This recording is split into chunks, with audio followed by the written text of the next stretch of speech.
சொன்னீங்களே செஞ்சீங்களா, சொன்னீங்களே செஞ்சீங்களா அப்படின்னு முன்னாள் முதல்வர் திரு மு.க. ஸ்டாலின் அவர்களை பார்த்து தேர்தல் பிரச்சார மேடைகளில் விஜய் பஞ்ச் டயலாக் பேசினது உங்க எல்லாருக்கும் ஞாபகம் இருக்கும். அதே மாதிரி இப்போ நீங்க சொன்னீங்களே செஞ்சீங்களா அப்படின்னு விவசாய பெருமக்கள் விஜயை பார்த்து கேள்வி கேட்க ஆரம்பிச்சிருக்கிறாங்க.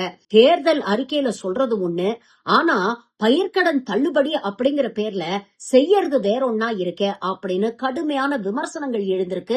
இன்ஃபேக்ட் தலைமைச் செயலகத்தை முற்றுகையிட்டு விவசாய சங்கத்தினர் போராட்டத்தில் ஈடுபட்டிருக்கிறார்கள். அப்படி என்ன சொன்னாங்க, இப்ப என்ன செஞ்சிருக்கிறாங்க? இந்த காணொலியை பாருங்க. இவங்களுடைய இரட்டை நிலைப்பாடு உங்களுக்கு நல்லாவே புரியும். அதனாலதான் நம்ம கட்சியோட முதல் தேர்தல் அறிக்கை கூட நேர்மையான உத்தரவாதம்னு சொல்றோம். நம்ம எல்லாருக்கும் சோறு போடுற நம்ம தெய்வங்களான விவசாயிகளுக்கான அஜெண்டா கொஞ்சம் படிப்போமா?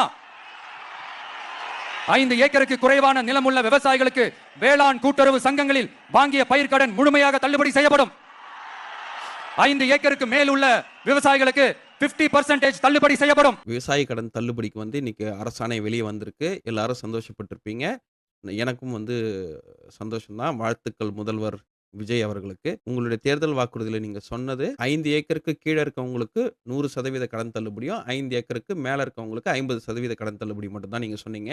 அதுக்கு முன்னாடி பேசுற இன்னொரு இடத்துல என்ன சொன்னீங்க, உங்களுடைய நேர்மையை வெளிப்படுத்த இந்த தேர்தல் வாக்குறுதி நீங்க உங்களுடைய நேர்மை இங்க தவிடுபடி ஆயிடுச்சு. ஏன்னா நீங்க சொல்லும்பொழுது எந்த தேதியும் குறிப்பிடல. இங்க என்ன பண்ணிருக்கீங்கன்னா, உங்களோட அரசாணையில 1ஆம் தேதி 5ஆம் மாசம் 2025 முதல் 28ஆம் தேதி 2ஆம் மாசம் 2026 வரை யாரெல்லாம் கடன் வாங்கியிருக்காங்களோ அவங்களுக்கு மட்டும்தான் தள்ளுபடி. இது என்னண்ணா இது? எனக்கு புரியல. ஏன் இப்ப அதுக்கு முன்னாடி கடன் வாங்கினவங்களாம் உங்களுக்கு விவசாயிகளா தெரியலையா? இல்ல அதுக்கப்புறம் கடன் வாங்கினவங்களாம் உங்களுக்கு விவசாயிகளா தெரியலையா?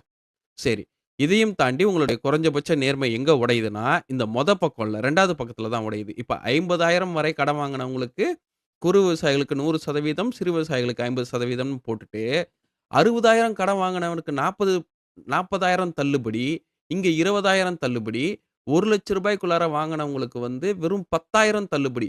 முழு கடன் தள்ளுபடியில இருந்து 10,000 ரூபாய்க்கு வந்திருக்கீங்க. இங்கிட்ட 5,000 ரூபாய்க்கு வந்திருக்கீங்க. இதுதான் உங்க நேர்மையா விஜய் அண்ணா? எனக்கு புரியல. செய்ய முடியுமோ, எதெல்லாம் பிராக்டிக்கலோ, எது பாசிபிளோ அதை மட்டும் தான் சொல்லி இருக்கிறோம்.